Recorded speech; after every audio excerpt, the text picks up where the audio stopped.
Возродить традиции пения. В Центре тувинской культуры состоялся музыкальный вечер песен тувинских композиторов и писателей. Выступили народные артисты и хумейжи республики.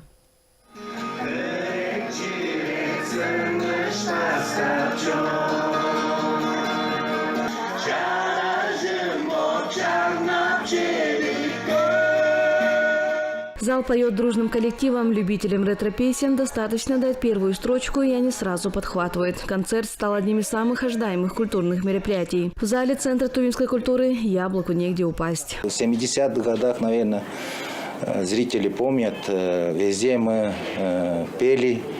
В автобусах, в общественных транспортах. Сегодня традицию коллективного исполнения песен возродили. На сцене народные артисты и хумейжи республики Игорь Кашкендей, Андрей Мангуш, Станислав Ириль и заслуженный артист Тувы Айдаш Баранма. В репертуар вошли популярные песни 60-х, 70-х годов, «Осень в Сесерлиге», «Мангчурем» и другие любимые хиты тех времен. Мудрые, такие тонкие слова именно исполняли, то есть использовали наши писатели.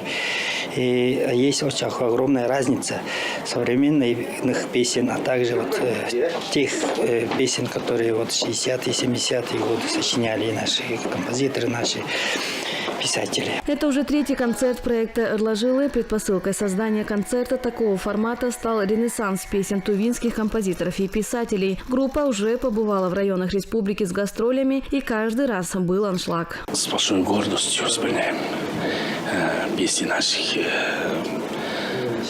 предков, можно сказать, да, и композиторов. Сегодняшние некоторые даже авторы вместе с нами, когда исполняли вдвойне, это одушевленно получается. Поэтому дальше будем продолжать. Продолжение просят сами зрители, признаются организаторы. Любимые ретро-песни прозвучат в исполнении зрителей и артистов еще не раз. Алдынай Сарглар, Александр Ожек, Вести, Тыва.